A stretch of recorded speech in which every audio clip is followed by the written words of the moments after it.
성경 말씀 보시겠습니다. 요한복음 3장입니다.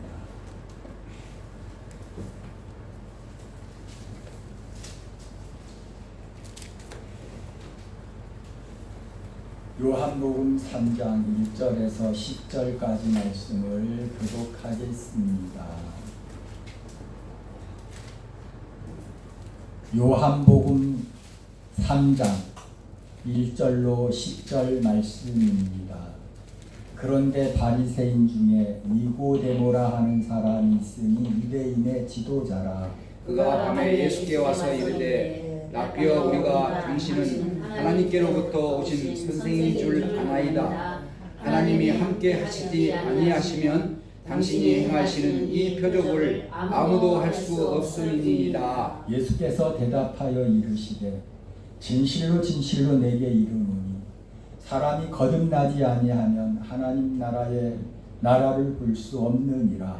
니고데모가 이르되 사람이 늙으면 어떻게 날 수 있사옵나이까? 두 번째 모태에 들어갔다가 날 수 있사옵나이까? 예수께서 대답하시되 진실로 진실로 내게 이르노니 사람이 물과 성령으로 나지 아니하면 하나님의 나라에 들어갈 수 없느니라. 육으로 난 것은 육이요 영으로 난 것은 영이니 내가 네게 거듭나야 하겠다 하는 말을 놀랍게 여기지 말라.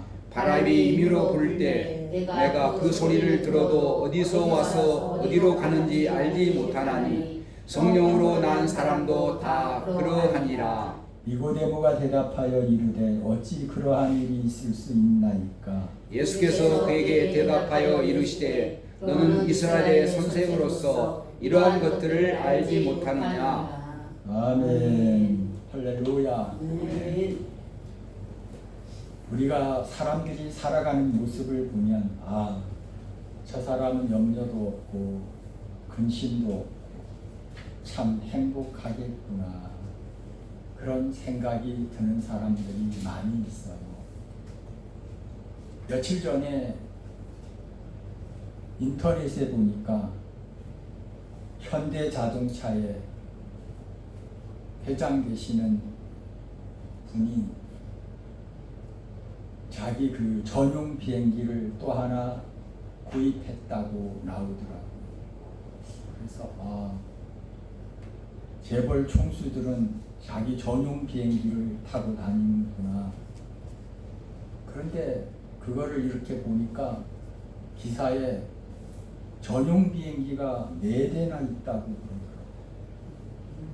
SK도 회장도 3대나 있고, 보니까 보통 3대, 포철도 2대, 1대, 2대, 이 정도 다 전용 비행기들을 갖고 있더라고요. 왜냐하면 그 사람들은 시간이 초 단위로 비즈니스를 해야 되니까, 외국에 날아가고 해야 되니까 그렇게 비행기가 필요한가 봐요. 그런데 삼성전자 이재용 씨는 전용 비행기가 없다고 나옵니다. 있었대요. 있었는데 다 팔아버리고 없대. 그리고 필요할 때는 대한항공에서 그냥 임대해서 쓴대. 그냥 그 말을 들으면서 재벌은 돈 가장 많기는 이재용 씨가 제일 많은 줄로 아는데 자기 전용 비행기도 이재용 씨는 없네. 사람들이 보기에 그 사람은 전혀 걱정거리가 없고 전혀 염려가 없고 그럴 것 같은데 7년인가 8년 동안 지금까지 한 번도 자기 봉급이라고 받아본 적이 없대요. 그런데 그 회사에서는 어때요? 노동자들이 5억씩 6억씩 달라고 데모해갖고 통과시켰잖아요. 그런데 그 회사의 회장조차도 자기 봉급도 하나도 못 받고 그렇게 사는데 사람들이 외형적으로 볼 때는 부러움의 대상이고 외형적으로 볼 때는 전혀 부족함이 없잖아요. 그런데 한밤중에 혼자 홀로 지낼 때 그분이 정말 나는 행복한 사람이다 이렇게 느낄까? 그런 생각을 해봤습니다. 세상에 부러울 것이 전혀 없을 것 같은 솔로몬 왕에 대한 일화 이야기를 말씀드리겠습니다.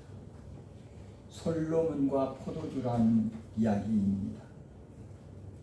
솔로몬은 지혜도 있었고 권력도 있었고 재물도 인류 역사상 가장 많이 가지고 있었습니다. 그는 매일 밤 왕궁에서 최고급 포도주를 갖다가 잔을 채우고 황금잔에다가 그 포도주를 붓고 매일같이 성대한 파티를 열었습니다. 풍악이 울리고 수많은 미녀들이 왕의 위대함을 찬양합니다. 주변에 있는 사람들은 솔로몬 왕을 우러러보면서 칭송합니다. 왕이여, 당신은 지구상에서 가장 행복한 사람입니다. 하지만 문제는 뭐예요? 파티가 끝난 다음에 모든 사람이 다 돌아가고 난 다음 깊은 밤 홀로 남아 있을 때 솔로몬은 어땠을까? 솔로몬은 홀로 있는 밤, 자기 혼자 있는 그 밤에 조용히 생각하면서 생각했습니다. 그는 자기의 인생을 바라보면서 내가 정말 행복한 인생일까? 한숨을 쉬었다고 해요. 그래서 나온 노래가 뭐예요? 전도서 1장 14절에 이렇게 솔로몬 왕은 고백합니다. 내가 해 아래서 행하는 모든 일을 보았다. 보라, 모두 다 헛되어 바람을 잡으려는 것이로다. 헛되고 헛되다. 세상 만사에 있는 모든 것이 다 헛될 뿐이라는 것을 솔로몬은 적막한 밤에 혼자 있을 때 외로움을 느끼면서 그는 그렇게 탄식을 했다는 것입니다. 솔로몬이 그렇게 화려한 삶을 사는 것 같고 최고의 산의 진미에 최고의 미인들과 솔로몬을 위해서 가무를 행하고 그런 화려함 속에 살았다 하더라도 모든 조건을 다 갖추고 살았다 하더라도 그의 영혼에 뻥 뚫린 영혼의 가슴을 채워줄 수 있는 것은 아무것도 없었다고 하는 사실입니다. 세상의 물질로도 세상의 권력으로도 세상의 그 어떤 아름다운 것으로도 솔로몬의 뻥 뚫린 그 가슴 영혼의 갈급함을 채울 수 있는 것이 전혀 없었다는 사실입니다. 그런데 이와 같은 사람이 오늘 본문 말씀에 또 한 사람 나타나고 있습니다. 그의 이름이 바로 니고데모라고 하는 사람입니다. 오늘 본문 말씀은 니고데모가 한밤중에 예수님과 찾아와서 나누는 대화를 통해서 오늘 주시고자 하시는 메시지의 의도를 함께 살펴보려고 합니다. 1절 말씀을 한번 보겠습니다. 그런데 바리새인 중에 니고데모라 하는 사람이 있으니 유대인의 지도자라 그랬습니다. 바리새인 중에 니고데모라 하는 사람이 있으니 그는 유대인의 지도자였다. 여기에 유대인의 지도자라는 말은 당시 유대 최고 의결 기구이자 권력의 정점이었던 사내들인 공의의 의원이었다는 뜻을 내포하고 있습니다. 오늘날로 말하면 국회의원 또는 존경받는 법관, 신학적으로는 존경받는 신학대학교 교수. 게다가 니고데모는 바리새인이라고 했으니까 도덕적으로도 종교적으로도 흠잡을 데 없는 완벽한 사람이었음에 틀림이 없습니다. 돈도 있고 명예도 있고 권력도 있고 종교적 성실함까지 다 갖추었으니 백성들의 존경을 한 몸에 받는 성공한 인생의 표본이었습니다. 그런데 2절 말씀을 볼까요? 한번 2절 다 같이 봅니다. 그가 밤에 예수께 와서 이르되 랍비여 우리가 당신은 하나님께로부터 오신 선생인 줄 아나이다.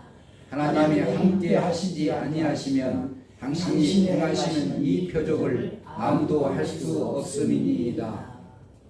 왜 그렇게 훌륭한 사람이, 완벽한 사람이, 전혀 부족함이 없는 사람이 무엇 때문에 한밤중에 예수님을 만나러 왔을까요? 아마 제가 생각할 때 자기 사회적인 체면 때문도 있었기 때문에 몰래 한밤중에 찾아왔을 수도 있습니다. 나처럼 지체 높은 양반이 저 갈릴리 나사렛 출신의 새파랗게 젊은 랍비를 만나러 대낮에 다니면 사람들이 나를 뭐라고 수군대겠어. 어쩌면 사회적인 이목이 두려웠기 때문에 아무도 모르는 한밤중에 찾아왔을 수도 있을 겁니다. 그러나 영적으로 보면 여기에 담은 더 깊은 의미가 있습니다. 니고데모의 마음 상태가 캄캄한 밤이었다는 것을 나타내주고 있습니다. 니고데모는 율법을 천천히 지키는 바리새인 중에 바리새인이었습니다. 남들이 하지 않는 금식도 하고 11조도 온전하게 드렸습니다. 종교적 의무를 100% 완벽하게 수행한다고 생각했습니다. 그런데 그런 니고데모이지만 그의 마음은 뻥 뚫린 것 같은 허무함이 있었습니다. 허전함이 채울 길이 없었습니다. 밤마다 잠자리에 누우면 내가 이렇게 살다가 죽으면 정말 하나님 나라에 갈 수 있을까? 두려움과 공허함이 그의 마음을 짓눌렀습니다. 그래서 소문의 중심에 있었던 예수님을 한밤중에 만나러 찾아온 것입니다. 그러면서 뭐라고 말해요? 와서 이르되 랍비여 우리가 당신은 하나님께로부터 오신 선생인 줄 압니다. 하나님이 함께 하시지 아니하시면 당신이 행하시는 이 표적을 아무도 할 수 없습니다. 뭐예요? 니고데모는 예수님을 정중하게 대접해 드리고 있습니다. 당신의 행한 모든 기적을 보니 정말로 훌륭한 종교 지도자이시니 틀림이 없습니다. 그렇게 인정하고 있습니다. 그러면 예수님께서 자기를 이렇게 인정해 주는 완벽한 니고데모가 와서 예수님에게 이렇게 말하면 예수님도 뭐라고 그래야 돼요? 아이고 의원님 감사합니다. 저를 그렇게 봐주시니까 영광입니다. 그렇게 말을 해야 할 것 같은데 예수님은 뜬금없는 말을 하세요. 한번 볼까요? 3절 말씀을 보세요. 예수께서 대답하여 이르시되 진실로 진실로 내게 이르노니 사람이 거듭나지 아니하고는 하나님 나라를 볼 수 없느니라. 예수님께서는 니고데모의 속을 꿰뚫어 보시면서 니고데모의 마음속에 가장 깊은 곳에 숨겨있는 영적 목마름을 송두리째 뒤흔드는 폭탄 선언을 하십니다.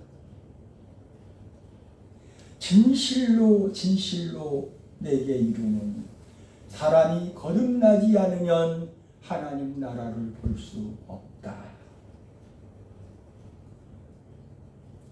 여기에서 거듭난다는 의미가 뭘까요? 거듭난다는 것은 다시 위로부터 난다는 뜻입니다. 예수님의 이 말씀의 의도는 뭘까요? 니고데모야, 내가 땅에서 쌓은 업적, 율법적으로 하는 그 모든 노력, 배경으로부터는 결코 그런 것들로는 결코 하나님 나라에 갈 수 없다. 오직 하나님으로부터 위로부터 다시 태어나지 않으면 하나님 나라에 갈 수 없다. 이렇게 단론적으로 말씀하고 있습니다.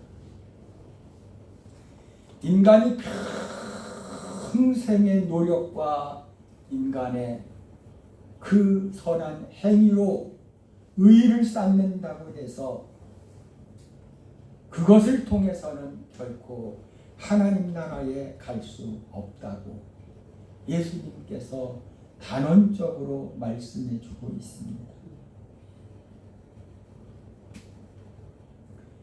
예수님이 이렇게 말하니까 니고데모가 뭐라고 말해요? 4절에 니고데모가 이르되 사람이 늙으면 어떻게 날 수 있습니까?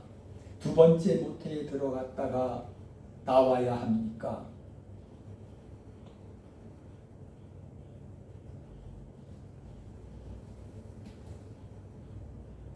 니고데모가 예수님에게 하는 소리가 뭐예요? 선생님, 말 되는 소리 좀 하세요. 지금 내 나이가 몇 살인데 이 늙은 몸을 이끌고 다시 어미 뱃속에 들어갔다가 다시 나와야 한다는 말이니까 아주 황당한 질문을 합니다. 최고의 지성인이라고 알려져 있는 이 니고데모가 예수님과의 이 영적 대화에서는 어린아이 수준보다도 하지 못한 그런 무지를 드러내고 있다는 것을 우리에게 말해주고 있습니다. 여기서 이 말씀을 이해를 돕기 위해서 한 예화를 말씀드리겠습니다. 19세기 영국의 위대한 설교자 찰스 스펄전 목사님이 계셨습니다. 그런데 어느 날 영국 대학의 최고의 지성인이라고 알려져 있는 한 대학 교수가 이 스펄전 목사님을 찾아왔습니다. 그리고는 오늘 본문 말씀에 나온 니고데모와 같이 스펄전 목사님 앞에 팔짱을 딱 끼고 거만한 모습으로 이렇게 말했습니다. 목사님, 저는 예수가 구원자라는 교리도 인간이 한순간에 거듭난다는 것도 도무지 이성적으로 납득할 수가 없습니다. 인간이란 모름지기 끊임없이 교육을 받고 도덕적인 수련을 쌓고 인격을 둬야해서 조금씩 변해가는 것 아닙니까? 어떻게 한순간에 새로 태어난다는 말입니까? 그렇지 않냐고 이 대학 교수가 이성적으로 논리적으로 스펄전 목사님에게 이렇게 말했습니다. 이때 스펄전 목사님이 그 대학 교수 지성인을 바라보면서 딱 보니까 앞에 애벌레 한 마리가 마당에 기어가고 있었습니다. 교수님, 저 앞에 기어가는 애벌레가 보이십니까? 저 애벌레가 기어다니는 법을 수천 시간 교육하고 다리 근육에 훈련을 시키고 저 애벌레에게 다리에 훈련을 시키고 그렇게 수천 시간을 훈련시키면 저 애벌레가 하늘에 나는 독수리처럼 하늘을 날아갈 수 있을까요? 그렇게 스펄전 목사님이 되물었어요. 그랬더니 최고의 지성인이라는 이 대학의 교수가 이렇게 말했습니다.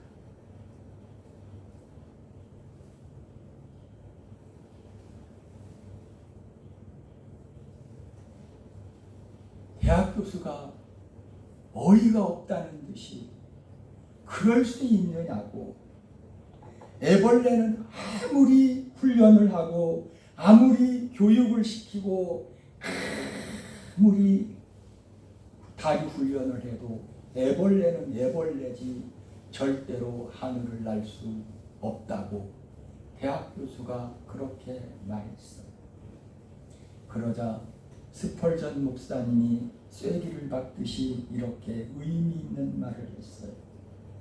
저 애벌레가 하늘을 날 수 있는 유일한 방법이 하나 있습니다. 그것은 저 애벌레가 고치 속에 들어가 날이라고 하는 새로운 생명으로 완전히 재탄생하는 순간 저 애벌레는 하늘을 날게 됩니다. 인간의 죄악된 본성, 도덕적으로 훈련하고 교육시킨다고 해서 근본이 해결되지 않는다는 이야기입니다. 이로부터 임하는 하나님의 생명으로 완전히 새롭게 태어나야만 하늘나라를 볼 수 있다는 것입니다. 니고데모가 지금까지 배우고 지금까지 단련하고 쌓아온 지식 가지고는 그의 지금까지의 착한 도덕적인 행실 가지고는 그가 배운 지금까지의 지식을 가지고는 애벌레의 다리를 조금씩 훈련시킨다고 해서 결코 하늘을 나를 수 없는 것처럼 그런 거 훈련한다고 해서 하늘나라를 갈 수 있는 것이 아니다. 근본적으로 거듭남, 새로 태어남이 없이는 되지 않는다고 스펄전 목사님이 대학 교수에게 이야기했습니다. 내 힘으로는 할 수 없다. 내 인간의 본질적으로는 절대로 하늘나라를 볼 수 없습니다. 우리는 이로부터 다시 태어나야 합니다. 이 말은 성령으로 다시 태어나야 한다는 말입니다. 그러면서 예수님께서 다시 태어나는 비결에 대해서 다시 태어나는 것에 대해서 비유로 말씀해 주시는 말씀 5절부터 한번 보겠습니다. 예수님이 뭐라고 말합니까? 예수께서 대답하시되 진실로 진실로 내게 이르노니 사람이 물과 성령으로 나지 아니하면 하나님 나라에 들어갈 수 없느니라. 육으로 난 것은 육이요 영으로 난 것은 영이니 내가 내게 거듭나야 하겠다 하는 말을 놀랍게 여기지 말라. 바람이 임의로 불매 내가 그 소리는 들어도 어디서 와서 어디로 가는지 알지 못하나니 성령으로 난 사람도 다 그러하니라. 여기에서 예수님이 바람을 예로 들면서 성령이 임해서 거듭난 사람은 바람을 예로 들어서 예수님이 설명하고 있습니다.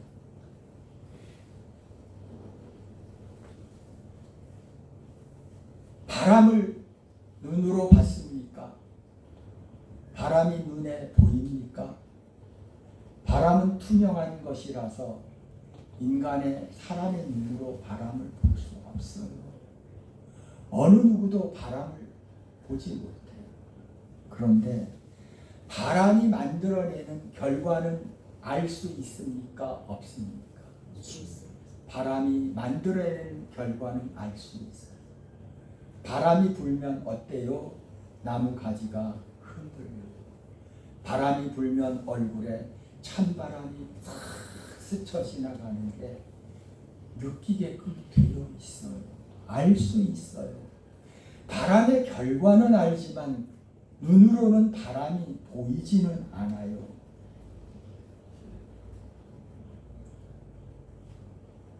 바람의 결과, 바람의 흔적은 우리가 확실히 그 존재를 알 수 있습니다. 그러면서 성령의 역사도 이 바람과 같다고 예수님이 말씀하세요.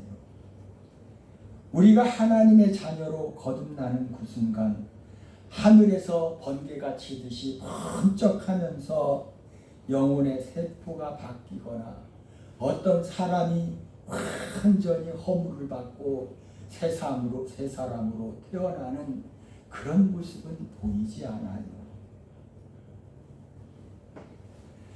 사람이 몇 날, 몇 시, 몇 초에 내가 거듭났는지 그 영적인 신비를 인간의 이성을 가지고는 추측할 수가 없습니다. 알 수도 없어요. 내가 언제 거듭났는지 알 수 없어요. 그런데 분명한 것은 예수님이 나의 메시아이시고 나의 구원자가 되신다는 것이 정말 확실하게 믿어지십니까? 그게 성령께서 오셔서 여러분을 바꾸신 거예요. 성령이 아니고는 인간의 이성으로는 절대로 받아들일 수가 없습니다.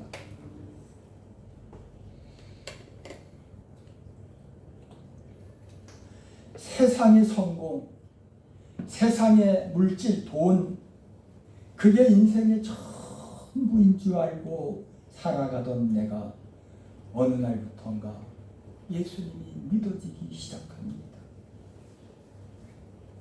그리고 왠지 모르게 십자가를 바라보면 가슴이 쿵하고 십자가를 보면 가슴이 아프고 눈물이 흐릅니다. 어느 날부터는 내 안에 있는 죄를 바라보면서 아파합니다. 전에는 저 사람이 그렇게 미워서 죽겠는데 어느 날부턴가 그 사람이 불쌍하게 느껴지기 시작합니다. 그건 뭐예요? 그 사람이 성령이 와서 그 사람이 새로 태어나게 만드신 결과로 그런 일들이 나타나는 거예요. 내가 다시 태어났다, 내가 거듭났다, 막 이게 눈에 보이게 그렇게 나타나는 게 아니라 이런 변화가 나타난다는 것을 예수님이 바람을 비유를 통해서 말씀하시고도 있습니다.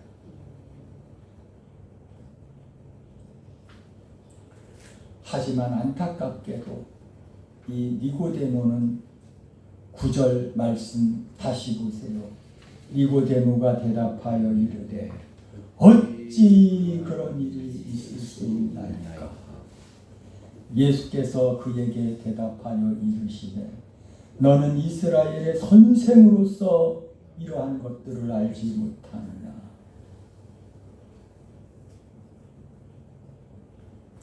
이성이라고 하는 잣대, 그런 것을 가지고는 절대로 이해하려고 해도 이해가 안 돼요.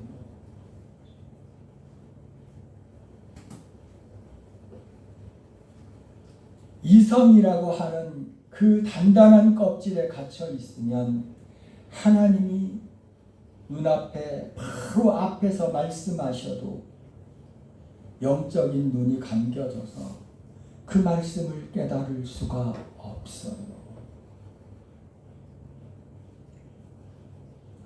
오늘 우리는 이 밤중에 찾아온 니고데모, 이 니고데모를 바라보면서 우리의 영적인 현주소를 생각해 봐야 합니다.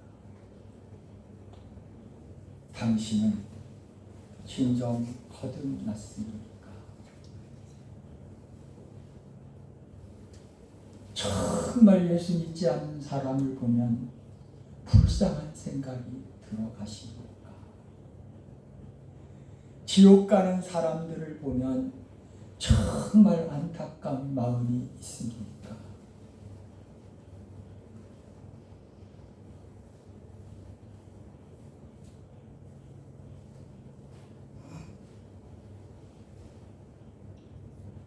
우리들 중에도 니고데모처럼 종교적인 연수, 모태신앙이라는 타이틀, 교회에서 받은 직분이라고 하는 스펙들, 그것이 내가 구원받은 것의 완전판이라고 착각하시는 분들이 있습니다. 우리가 구원받는 것은 다시 태어나야만 합니다. 우리가 다시 태어난 성령의 역사가 있어야만 합니다. 사람들이 그 사람의 직분을 보고 그 사람의 연륜을 보고 그런 것들을 보고 저 사람 참 믿음 좋아, 그렇게 말할 수 있을지 몰라요. 칭찬받을 수 있을지는 몰라요. 그러나 그런 스펙, 그런 것들 니고데모가 진정으로 자기는 느끼지 못해서 정말로 뻥 뚫린 그 허무함을, 영적인 갈급함을 해결할 길이 없어서 밤중 몰래 예수님을 찾아왔던 거죠. 우리도 겉으로 볼 때는 신앙생활 잘하는 것처럼 보일지 모르는데 정말로 거듭남이 없는 신앙생활을 하고 있지는 않은지 자기의 영적인 주소를 다시 한번 확인해야 하겠습니다.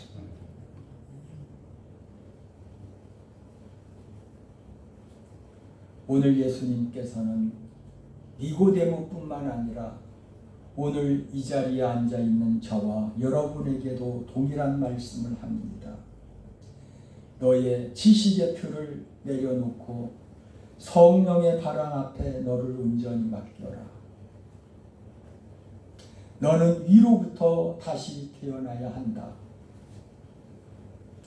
그런데 이 니고데모가 여기에서 끝났다면 비극이겠죠. 그런데 감사한 것은 이 니고데모는 이 밤중에 예수님을 찾아오고 나서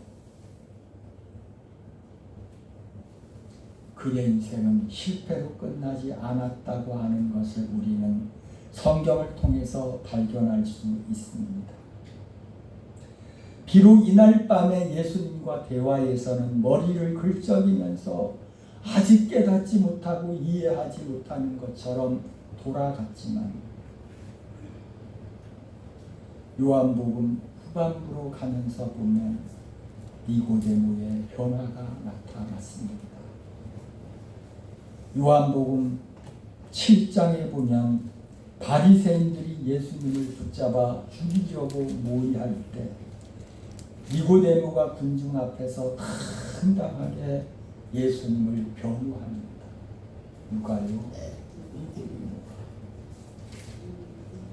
또 최후의 결정적으로 요한복음 19장에 보면 예수님께서 온 세상의 저주를 다 뒤집어쓰고 비참하게 십자가에서 숨을 거두셨을 때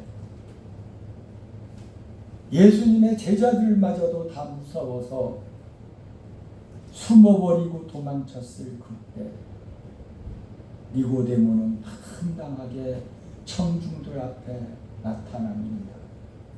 그리고 향품을 가지고 와서 예수님의 시신을 정성스럽게 수습하며 장례식을 치르는 사람이 바로 니고데모였습니다. 그는 이제는 더 이상 사람의 눈치를 보지 않고 어두운 밤에 숨어서 몰래 예수님을 찾아왔던 그 사람이 아니라 이제는 당당하게 예수님의 시신을 내어달라. 그래서 장례를 치르는 그런 사람으로 변화된 것을 알 수 있습니다. 우리도 이 세상을 살아가면서 이 니고데모와 같이 정말로 우리의 삶은 지금까지 우리가 받은 교육이 이성적이고 논리적이고 과학적이고 그런 것들만 교육해 왔으니까 인간의 머리로는 이해가 되지도 않고 이해가 되지도 않아요. 그러나 예수님이 바람을 통해서 니고데모에게 설명하고 있는 것처럼 성령으로 난 사람은 다 그와 같다. 바람이 임하면 눈에는 안 보이지만 결과가 다르게 나타난다는 거예요. 그래서 제가 항상 하는 말이 있잖아요. 예수 믿고 정말로 우리는 삶이 변하고 생활이 달라집니다. 예수님을 닮아가기를 기뻐하고 있는가. 우리는 한 주간도 오늘 말씀을 생각하면서 진정으로 내가 위로부터 하늘로부터 성령으로 다시 태어난 사람이라는 사실을 확신할 수 있도록 그 은혜가 저와 여러분 모두에게 함께 하기를 바랍니다. 기도하겠습니다. 전능하신 하나님 감사합니다. 오늘도 저희들이 주님 앞에 나와 예배 드릴 수 있음에 감사합니다. 오늘도 니고데모를 통해서 우리가 거듭남에 대해서 진정나는 거듭났는가 자신을 돌아보게 하심을 감사합니다. 한 주간도 우리는 세상 속에서 주님의 영광을 나타내며 주님을 기쁘시게 하는 성령의 나팔수로 살게 해 주옵소서. 온전히 우리에게 주어진 사명을 잘 감당할 수 있는 아버지 사명을 감당하는 우리 한 사람 한 사람 모두가 되게만 해 주시옵소서. 한 주간의 삶을 성령님께 부탁드리며 사랑 나누신 예수님의 이름으로 기도합니다. 아멘.